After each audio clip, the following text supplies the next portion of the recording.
Hello दोस्तों, good morning, नमस्कार, आदाब, सत श्री अकाल। साथियों, कैसे हैं आप लोग? उम्मीद करता हूं आप सभी लोग अच्छे हैं और अपनी पढ़ाई अच्छे से कर रहे हैं। तो मैं आपका होस्ट, आपका दोस्त अभिषेक वर्मा बहुत बहुत स्वागत करता हूं आपका आपके अपने channel easy maths with Nehra sir पे, जहां हम मैथ्स को रोमांचकारी बनाने का सफर जारी रखते हुए प्रतिशत के परसेंटेज के आगे के सवाल डिस्कस कर रहे हैं एक शानदार सेशन में। जो एक हमारा कौन बनेगा, ये केबीसी की जगह केबीएस है।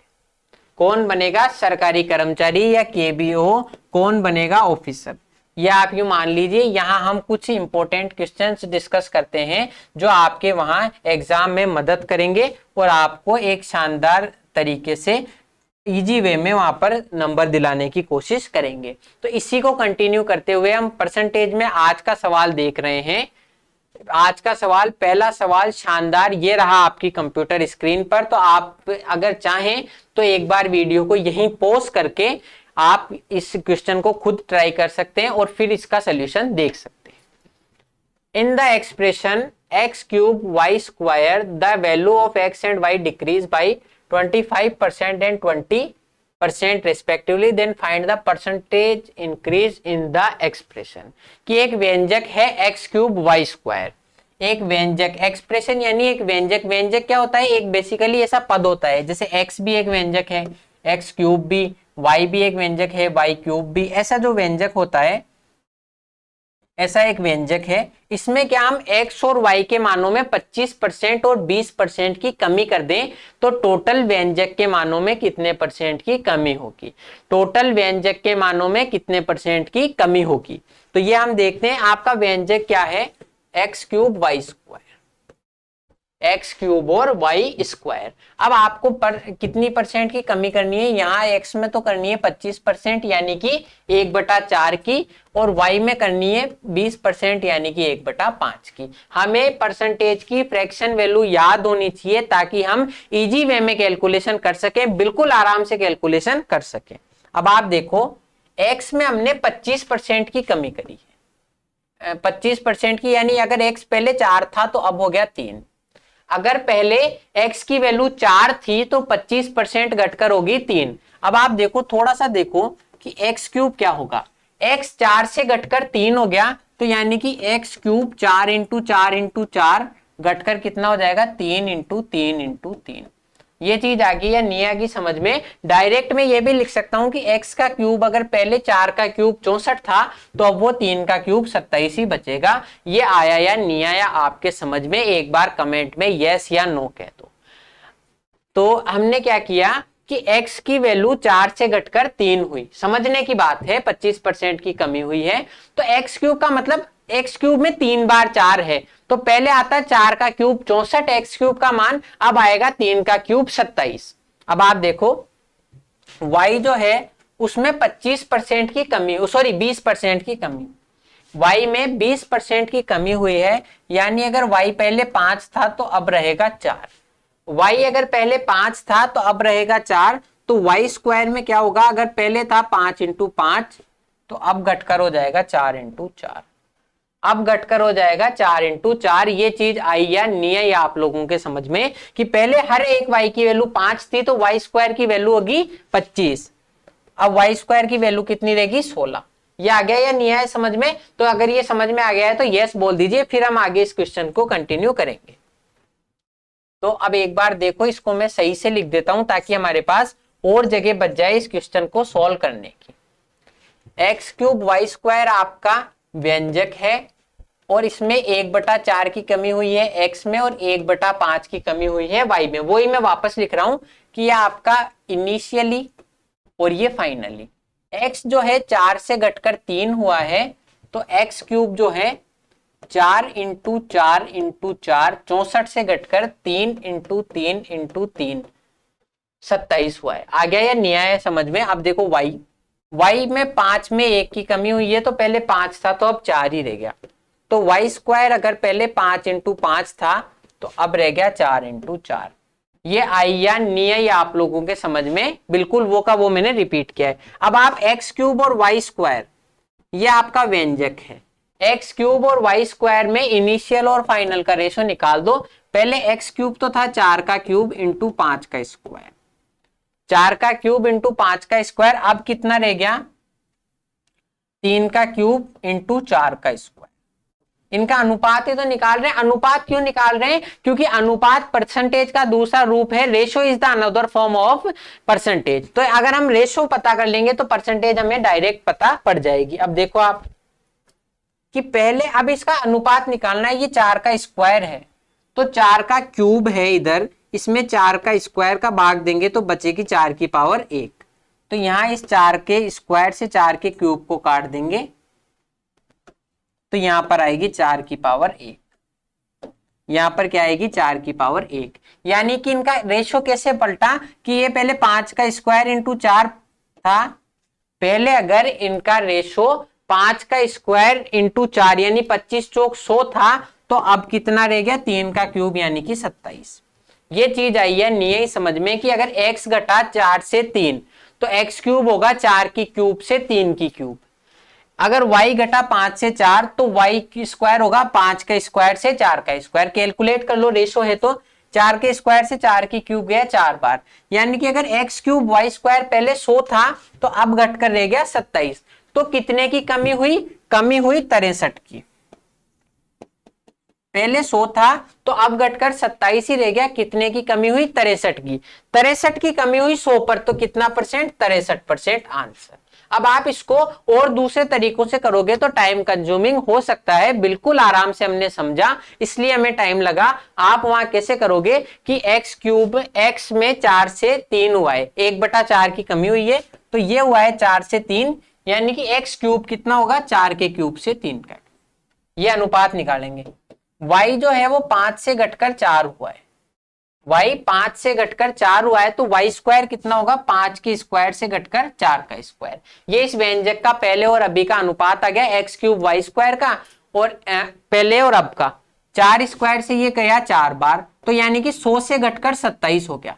तो कितने परसेंट की कमी हुई? 63%। बस आंसर इतना सा आपको करना है। अब next question, a number is increased by 30%, then decreased by 25%, then further increased by 25%. What is the net increase और decrease percent in the number correct to the nearest integer?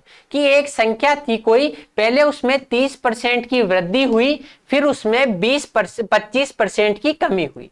30% की वृद्धि हुई, फिर 25% की कमी हुई, और फिर दोबारा 25% की वृद्धि हुई, फिर दोबारा 25% की वृद्धि हुई। तो ये मुझे पूछ रहा है टोटल उसमें क्या फर्क पड़ा। तो जैसे हमने पहले के क्वेश्चन करे थे वैसा का वैसा ही कर देंगे। 30% का मतलब 3/10, 30% का मतलब क्या है? 3/10, 25% का मतलब 1/4, और वही 25% का मतलब 1/4। तो हम इनिशियल और फाइनल का रेशो निकाल देंगे कि पहले 30% की वृद्धि हुई यानी कि 10 में 3 की वृद्धि हुई। पहले 10 थी तो अब बढ़कर होगी 13। पहले अगर 10 थी तो अब बढ़कर कितनी होगी? 13। फिर इसमें 25% की कमी हुई तो पहले अगर 4 थी तो 4 पर 1 की कमी होकर होगी 3।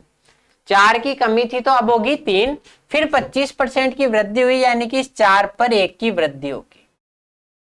4 पर 1 की वृद्धि होगी। आया है नहीं आया समझ में? कि पहले अगर 10 से हुई 13, फिर 4 से घटकर 3, और फिर 4 से बढ़कर होगी 5। ही हमने अनुपात निकाल लिया।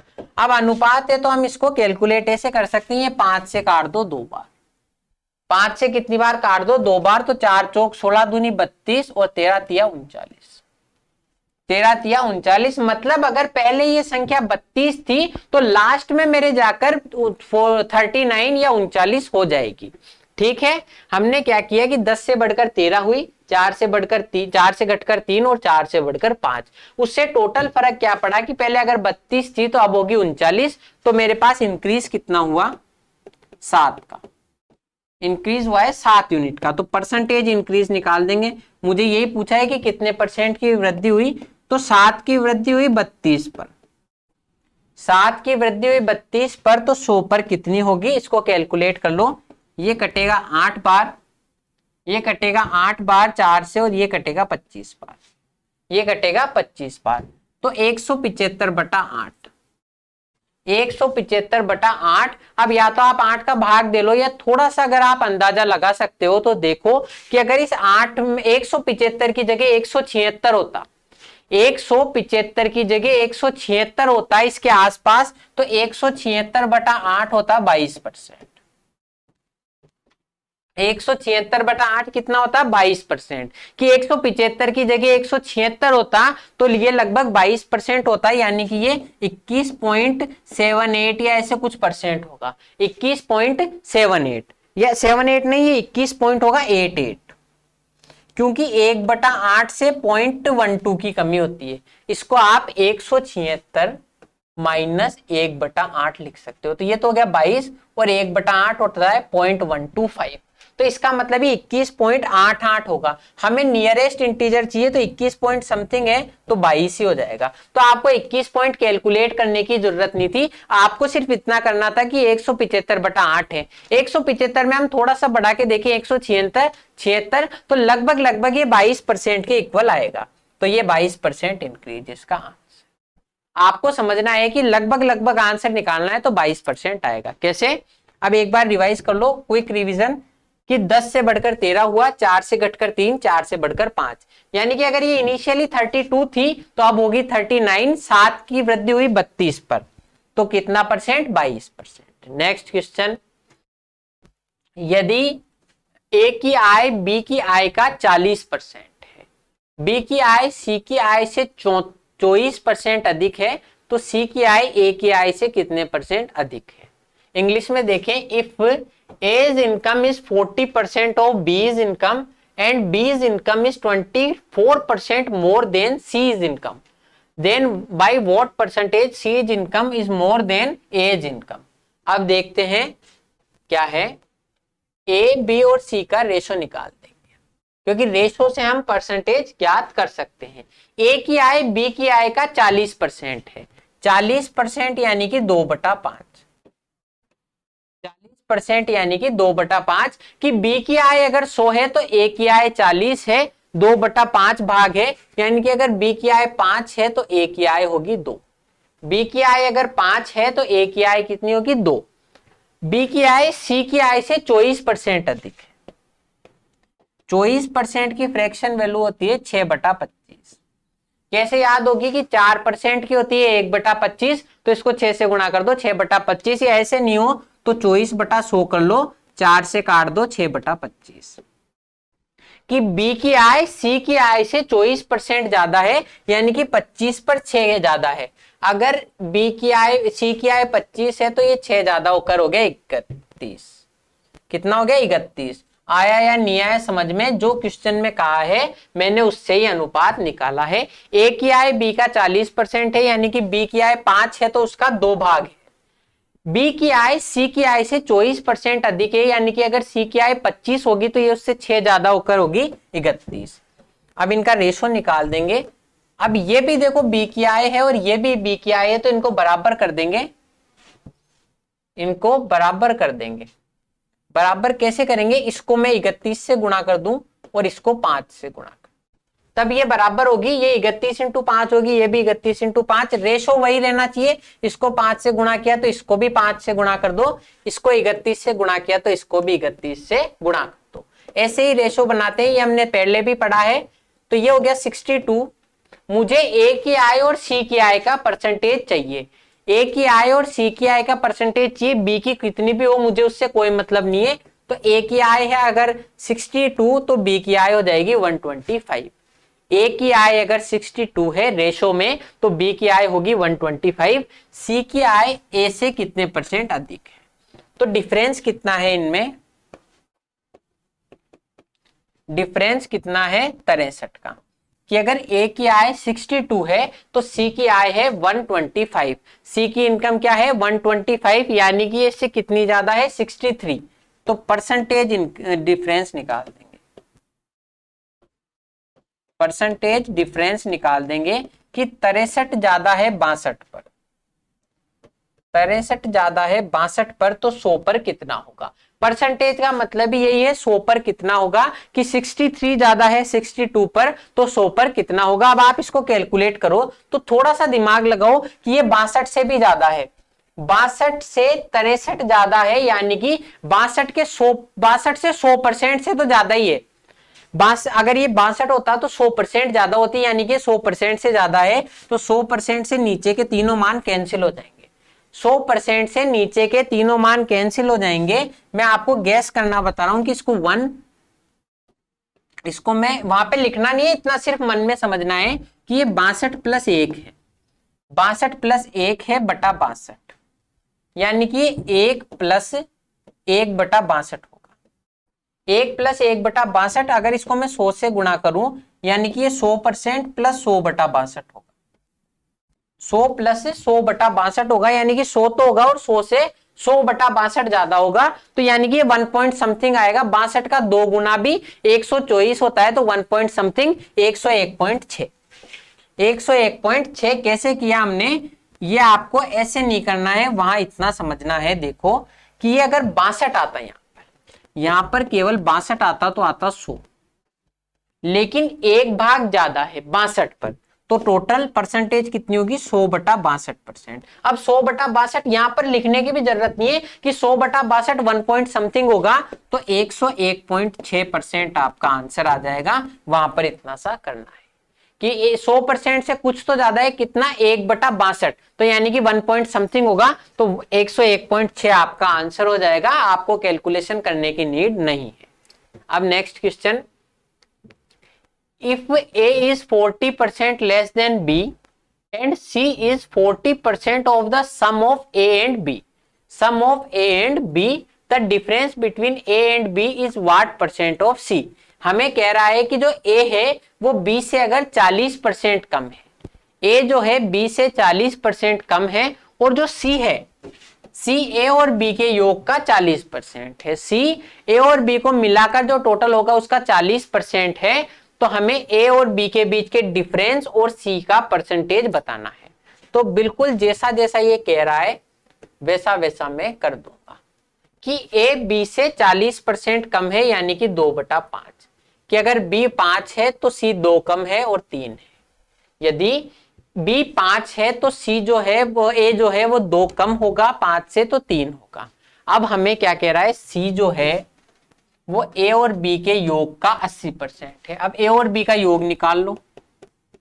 A और B का योग आया यहां से 3 और 5 8, 3 और 5 8, तो 8 का 40% है, तो या तो 8 का 40% निकाल दो, 2/5 हो गया 3.2। 3.2 ऐसे निकाल सकते हो, या ऐसे आपको कैलकुलेट करने में दिक्कत आ रही है तो थोड़ा सा आप ये समझो कि मैंने तो इनको अनुपात ही माना है, 3 और 5 मैंने तो अनुपात ही माना है, तो मुझे मानना ही है, तो मैं ऐसी वैल्यू की मान लूंगा जिससे मेरे को कैलकुलेशन करने में इजी आए। या तो ये तरीका हो गया आपका, या दूसरा तरीका क्या होगा, A B और C का रेशो, कि यदि A 5 है तो ये 3 है। अब इन दोनों का योग आ गया 8, मुझे उसका 2/5 भाग निकालना है। मैंने मेरी मर्जी से ही वैल्यू मानी है, तो नीचे 5 है तो मैं ऊपर भी 5 से गुणा कर दूं एक बार, क्योंकि मेरे को तो अनुपात ही निकालना है, तो इन दोनों को भी 5 से गुणा कर दो। मुझे सवाल में ये दिया हुआ है कि अगर ये 5 होगा तो ये 3, मेरे को इनका 5:3 करना है, तो चाहे मैं 5:3 लिखूं या 25:15 या 100:60, कोई फर्क नहीं पड़ता। तो आप देखो कि मुझे यहां पर कैलकुलेशन करने में दिक्कत आ रही थी, तो मैंने इसको 8 की जगह 40 कर दिया, ताकि 40 का 40% 16 यहां इजीली निकल सके।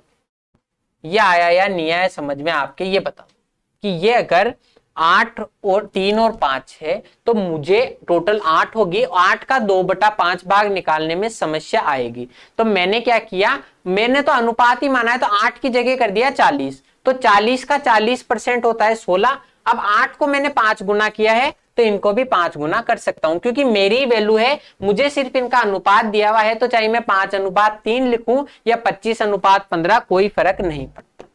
तो ये 15, ये 25 और ये 16, 15 25 और 16, ए और बी के बीच का डिफरेंस, ए और बी के बीच का डिफरेंस, यानी कि 25 में से 15 गया तो 10, ए और बी के बीच का डिफरेंस, तो बी बड़ा है, बी में से ए गया तो 10, ए और बी के बीच का डिफरेंस सी का कितना परसेंट है, तो परसेंटेज निकाल देंगे। 10 16 का कितना परसेंट है, तो 16 से गुणा कर दो, 2 से कटेगा 5/8।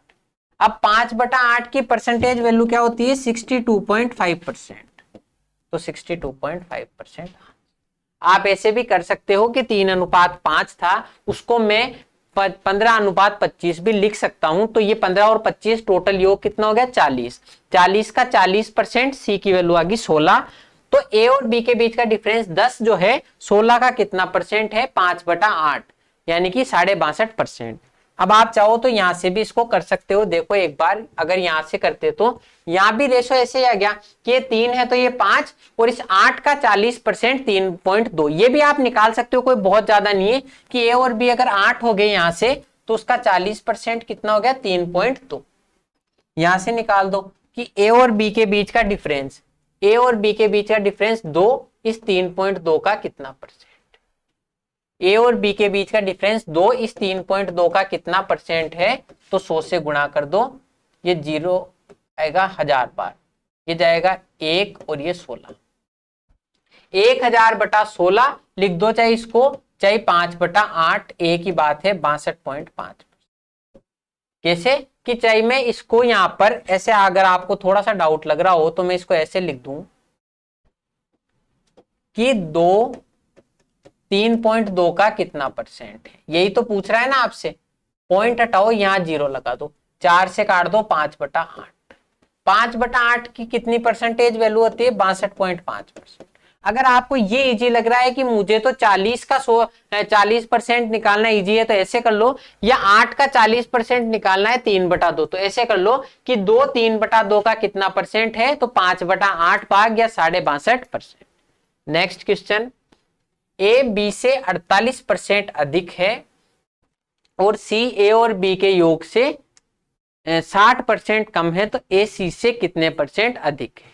ये करते हैं। अब हम ए बी और सी का रेशो निकाल देंगे। ए बी और सी, ए बी से 48% अधिक है। 48% यानी कि हो गया आपके 48/100, 4 से काट दो 12/25।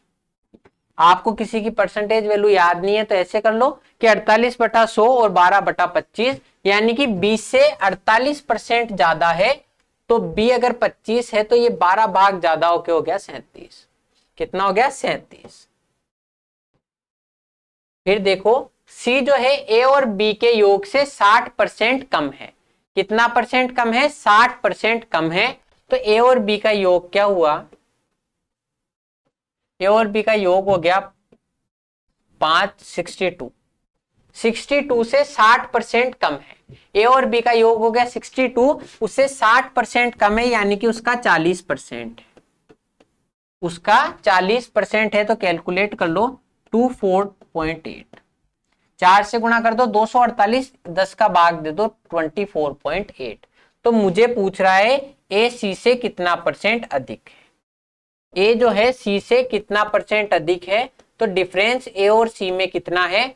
तो 0.2 और 12.2%। आ गया समझ में कि 24.8 जो है उससे कितना ज्यादा है? 37। 0 लगा दिया तो ये 0.2, यहाँ 36 तो 12.2। ठीक है, तो 12.2 ज्यादा है आपके 24.8 से, तो परसेंटेज डिफरेंस निकाल देंगे। Percentage difference between A and C, तो 12.2 ज्यादा है 24.8 से, तो कितना परसेंट होगा? 0 से घटा देंगे 0। अब आप देखो ये इसका आधा, अगर मैं 248 का 50% निकालता, 248 का 50% आधा निकालता तो आता है 124। 124 यानी कि आधे से थोड़ा सा कम है, तो 50% से ज्यादा वाली वैल्यू तो होगी नहीं। ये दोनों तो आपके ऑप्शन ही कैंसिल हो गए। थोड़ा सा कम है तो या तो ये होगा 49.2 या होगा 49.8। तो अब हम इसको थोड़ा सा कैलकुलेट कर सकते हैं। कैसे? इसको काटेंगे कि ये 49 पॉइंट समथिंग होगा। एक बार 2 से काट लो 61 और ये 2 से कटा 124। 124। अब हम 4 से काट सकते हैं। काटने की जरूरत क्यों पड़ रही है? क्योंकि ये दोनों वैल्यूज आसपास हैं। दोनों वैल्यूज क्या है? आपके आसपास हैं, तो हम इसको कैलकुलेट नहीं कर पा रहे 248 से, इसलिए हम ये कर रहे हैं। एक बार मैं तरीका दूसरा भी बताऊंगा, पहले ये देख लो। तो इसको 4 से काट दो, ये 31 बार, और ये 4 से कट गया 25 बार, 31 और 25। अब इसको कैलकुलेट कर सकते हो,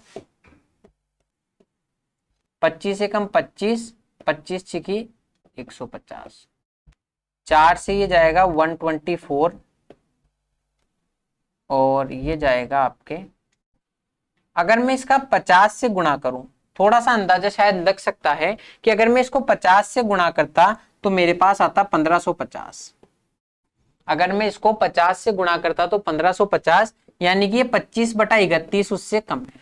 25/31 यानी कि 0.5 से कुछ ज्यादा कम है। इसका मतलब मैंने ये अंदाजा लगा लिया कि ये 50% से जो है आपका 0.5 से तो ज्यादा ही डिफरेंस है, 0.5 से ज्यादा डिफरेंस है, यानी 49.5 से भी छोटा होगा, तो 49.2% आपका आंसर। कैसे किया मैंने, ये आपको गैस करना है कि आपने, अगर इसमें यहाँ 62 आता, आप थोड़ा सा अंदाजा लगाओ कि ये 62 होता अगर यहाँ पर, तो 50% आ जाता, लेकिन ये 50% से कितना कम है, तो 1/31 इंटू 25 कम है, तो 25/31 है, ये 0.5 से तो ज्यादा ही आएगी इसकी वैल्यू, पॉइंट समथिंग 8 या ऐसे कुछ आएगी। 31 इंटू 8 करेंगे तो आएगा 24.8, तो ये लगभग 8 है, तो 50 से 0.8 कम कर देंगे, 49.2%, ये आपका आंसर। इस तरीके से आप पूरी कैलकुलेशन नहीं करके, जहां जहां थोड़ी सी आप दिमाग लगा के कर सकते हो वैसे आपको करना है। एक बार देखें वापस से क्या मैंने किया इसमें, कि अगर ये 25 है तो ये 48% ज्यादा है, यानी कि 37 हो गया, और अगर ये दोनों है 37 और 25 62, तो सी इनका 40% है, क्योंकि 60% कम है, तो 62 का 40% क्या हो जाएगा, 24.8, 24.8, तो ए सी से कितना ज्यादा है, 12.2, 12.2, 12.2 ज्यादा है 24.8 से। तो अब आप देखो कि अगर ये 50% से कुछ कम आएगा, कैसे कि अगर यहाँ पर 124 होता तो 50% आ जाता, 124 होता तो 50% आ जाता, लेकिन यहाँ है ये आपकी वैल्यू बन रही है। तो हमने इसको कैलकुलेट किया कि इसके 50% से कुछ कम होगा, तो हमारे पास 2 ऑप्शन कट गए, और 50 से थोड़ा सा ही कम है, तो ये ऑप्शन भी हमारा कट गया। अब बात रहेगी 2 में से। अब आप देखो, अगर यहां तक भी आके आप करो अंदाजा लगा के, तो आपके चांसेस ज्यादा हो जाएंगे दूसरों से कि आप सही वैल्यू टिक करो। अब आपने क्या किया कि आप थोड़ा सा इसको देखो, मैं इसको 2 से काट दूं तो ये हो गया 61/20 124, 61/124। अब आप देखो 124 के 50% से थोड़ा सा कम है, यानी कि 1/124 कम है, ये 50% 50% से, क्योंकि 162 होता तो आता 50% माइनस 124/4, यानी कि इसको काट दो 31/25। अब 124 बटा 100/124 होगा, ये 0.8 के समथिंग जाता है लगभग, तो 50 में से 0.8 कम कर दो, 49.2%। क्योंकि हमारा जो डाउट फंस रहा था वो 2 ऑप्शन में से ही फंस रहा था, तो हमने ये देखा कि इनके बीच में ये 50% से कितना कम है, कि 0.5% से तो ज्यादा ही कम है, यानी कि 49.5% से छोटी वैल्यू आएगी, तो 49.2% हमारा आंसर हो जाएगा। Next question, if 25% of half of x is equals to 2.5 times the value of 30% of 1/4 of y, जितनी आप ये वैल्यू देखकर घबरा रहे हो उतना इसमें सोचने की जरूरत नहीं है। Then x is what% more or less than y, कि अगर y के 1/4, y के 1/4 के 30% का 2.5 गुना, x के आधे के 25% के बराबर है, तो x y से कितना परसेंट अधिक या कम है। जैसा जैसा कह रहा है वैसा कह दो कि x का आधा का 25%, 25% की वैल्यू 1/4 ही होती है, y के 1/4 के 30% के 2.5 गुना के बराबर, कि x का आधे का 25%, x के आधे का 25% y के 1/4 के 30% के 2.5 गुना के बराबर है। तो x और y का हम रेशो निकाल देंगे यहां से। देखो जो कट रहा है उसको तो काट दो, 2 और 4 से ये 2 और 4 कट गया, ये 5 से कट गया 2 बार, यानी कि x और y का रेशो है 3:2। 3:2, तो x y से कितने परसेंट अधिक है? अगर ये 2 है तो ये 3 है, अगर y की वैल्यू 2 है तो 3 है, तो यानी कि डिफरेंस कितना है? 1/2 का। कि अगर y अगर 2 है तो कितना ज्यादा है? 1/2। 1/2 यानी कि 50%। तो 50% अधिक है 50% मोर। जितना आपको ये सवाल पढ़ने में पेचीदा लग रहा था उतना ये है नहीं। क्या हमने किया कि y के 1/4 के 30% का 2.5 गुना बराबर है x के आधे के 1/4 के। जैसा सवाल कह रहा है वैसा कर दो, जो कट रहा है उसको काट दो। x और y का रेशो आ गया 3/2, यानी कि x अगर 2 है तो y 3 है, तो कितना परसेंट ज्यादा हो गया? 50%। अब नेक्स्ट क्वेश्चन करते हैं। 120 को x% घटाने पर परिणाम 40 को x% बढ़ाने पर प्राप्त परिणाम के समान है। तो 210 का x% 180 के x + 20% से कितना अधिक या कम है? आप देखो क्या कह रहा है कि 120 को x% घटाएं तो वही वैल्यू आती है जो 40 को x% बढ़ाने पर आती है। अगर आपसे x पूछता तो आप ऑप्शन से हिट एंड ट्रायल कर सकते थे, लेकिन आजकल हमसे ऐसे क्वेश्चन पूछता है जिसमें हम ऑप्शन से थोड़ा कम कर पाए। तो जैसा सवाल कह रहा है बेसिक से कर देंगे कि 120 को हमने x% घटाया, यानी कि 100 था पहले, तो x घटा के 100/x कर दिया। यही हुआ ना कि 120 को x% घटाया, यानी कि अगर पहले 100 थी वैल्यू तो अब x घटा के 100 - x कर दी। इस पर जो प्राप्त परिणाम है 40 को x% बढ़ाने पर प्राप्त परिणाम के समान है। कि 40 को हमने x% बढ़ा दिया कि पहले 100 था तो अब हो गया 100 + x। पहले अगर 100 था तो अब कितना हो गया? 100 + x। जैसा सवाल ने कहा है वैसा मैंने कर दिया। अब इनको कैलकुलेट कर लो। ये देखो 100 से 100 तो कट जाएगा, और ये 40 से कम 40, 40 दिया 120, तो डायरेक्ट आपके सामने आ गया 100 - x अपॉन 100 + x का जो रेशो आया वो आया 1:3। 1:3 का रेशो आया। अब आपके सामने दो तरीके हैं, या तो इनको क्रॉस मल्टीप्लाई करो और फिर उसके बाद में वैल्यू निकालो, या थोड़ा सा आप देखो कि इन दोनों के बीच का डिफरेंस। यहां पर क्रॉस मल्टीप्लाई करने में टाइम लग सकता है, तो आपको क्या करना है?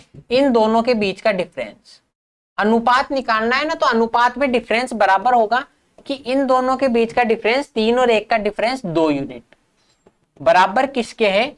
100 + x और 100 - x के डिफरेंस के। ये चीज आई या नहीं आई आपके समझ में कि ये 1 और 3 का डिफरेंस 2 यूनिट किसके बराबर है? 100 + x और 100 - x के। 100 + x और 100 - x के। तो इसको कैलकुलेट कर लो। 2 यूनिट की वैल्यू आ गई 2x। 2 यूनिट की वैल्यू कितनी आ गई? 2x। हाँ, 2 यूनिट की वैल्यू आ गई 2x, यानी कि x का मान 1-1 यूनिट के बराबर है। x का मान 1-1 यूनिट के बराबर है। तो x की वैल्यू जब यहाँ पर 1 यूनिट होगी, यानी कि इन दोनों के बीच में 2 यूनिट का डिफरेंस आ गया। 2 का डिफरेंस 100 का, 100 का आधा कितना हो गया? 50%। तो x की वैल्यू आ गई 50। ये आया या नहीं आया समझ में? अगर आपको नहीं आया तो हम फिर भी इसको क्रॉस मल्टीप्लाई नहीं करेंगे, हम थोड़ा सा इजी वे में इसको समझेंगे। कि अगर आपको डायरेक्ट समझ में नहीं आया तो आप ऐसे कर लो कि मुझे तो साहब डायरेक्ट समझ में नहीं आ रहा 1 और 3 का रेशो, तो यानी कि मैं इसको 100 और 300 कर लो। कि अगर ये 100 होगा तो ये 300 होगा, यानी कि x में से कितना घटाऊं कि x में कितना जोड़ूं। कि मेरे पास जो 2 की डिफरेंस है, या 1:3 ही रहने दो, कि x अगर मान लो ये 100 है, 100 में से x घटाने पर मेरे पास 1 आता है, और 100 में x जोड़ने पर मेरे पास 3 आता है। ऐसे समझो आप, 100 में से x घटाने पर 1 आता है, 100 में x जोड़ने पर 3 आता है, तो 100 किसके बराबर हो गया? 2 के।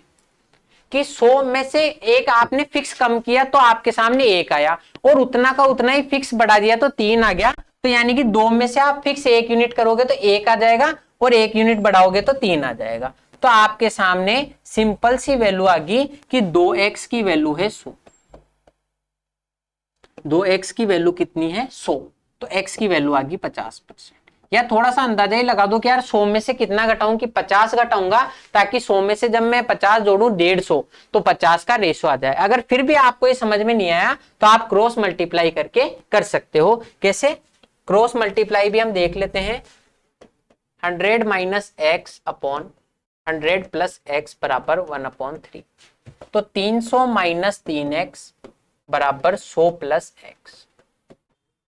तो 2x की वैल्यू आ गई, सॉरी 4x की वैल्यू, ये इधर 3 जाएगा तो 4x की वैल्यू आ गई 200 और x की वैल्यू आ गई 50। x की वैल्यू कितनी आ गई 50%। आ गया समझ में। या फिर आप इसको ऐसे भी कर सकते हो कि अगर मान लो x की कमी करने पर 1 बन रहा है और x की वृद्धि करने पर 3 बन रहा है, यानी कि जो x है वो इस 100 का आधा है। 100 का आधा है तो 50%। ऐसे आपको समझ में आ गया तो बहुत अच्छी बात है। अगर घटाने पर नहीं आया तो मैं एक चीज और कर सकता हूं आपके सामने। इसको ऐसे कर सकते हैं हम, ये 100 माइनस एक्स है और ये 100 प्लस एक्स बराबर 1/3। एक तरीके से और समझ लो कि इन दोनों को मैं जोड़ दूं अनुपातों, तो इन दोनों का योग आएगा 100, x से x तो कट जाएगा, बराबर है 4 यूनिट के। तो 1 यूनिट किसके बराबर हो गया 50 के। अब आ गया समझ में कि इन दोनों अनुपातों को जोड़ दूं दोनों तरफ, तो 200 की वैल्यू जो है वो है 4 यूनिट के, तो 1 यूनिट की वैल्यू है 50। 1 यूनिट क्या है 100 माइनस एक्स, 100 माइनस एक्स की वैल्यू 50 है तो x की वैल्यू होगी 50%। अब आपको इससे तो समझ में आ ही गया होगा कि इन दोनों अनुपातों को दोनों तरफ जोड़ दूं तो बात वही रहेगी। 4 यूनिट की वैल्यू आई है 200, तो 100 माइनस एक्स जो 1 यूनिट है उसकी वैल्यू होगी 50, तो x की वैल्यू होगी 50%। क्रॉस मल्टीप्लाई करो, ऐसे कर लो या कैसे भी कर लो, आपके आंसर वही आना है। x की वैल्यू आ गई 50%। अब इजी है, 210 का x%। अब यहां पर कर दूंगा मैं इसको 210 का x%, 210 का 50% यानी कि 105। 180 के x प्लस 20% यानी कि 70%। 210 का 50%, 105, 180 के 50 और 20 70% यानी कि 18 सत्ते 126 से कितना परसेंट कम है, तो इनके बीच में डिफरेंस कितना है 21 का। कितना परसेंट कम है 21 का, तो परसेंटेज डिफरेंस निकाल देंगे कि ये 126 से 21 कम है, 126 से 21 कम है, तो यहां पर से निकाल देंगे 1/6 यानी कि 16 से ही 2/3। ये आपका आंसर आ गया समझ में। क्या मैंने किया कि पहले मैंने इन दोनों का रेशो निकाला, x की वैल्यू आ गई 50%, तो 210 का 50%, 105, 180 के 70%, 126 से कितना परसेंट कम है। अगर आपने यहाँ रेशो निकाला होता तो भी आप देख लेते कि अगर ये 6 है तो ये है 5, तो यानी कि 1 कम है 6 पर, तो कितना परसेंट हो गया 16 से ही 2/3%। ये इसका आंसर हो जाएगा। तो ये आपको समझ में आ गया होगा। अगर नहीं आया तो मैं एक बार वापस से पूरा लिख देता हूं ताकि आपको इजीली समझ में आ जाए, आपको उतारने में कोई दिक्कत ना हो, और फिर हम आज के सेशन को एंड करेंगे कि 120 का 100 माइनस 100 अपॉन 100 इक्वल है 40 के 100 प्लस एक्स अपॉन 100। तो 100 प्लस 100 माइनस x और 100 प्लस x का रेशो आ गया 1:3। यहां से x की वैल्यू आ गई 50%। कैसे आई ये हमने समझ लिया। तो 210 का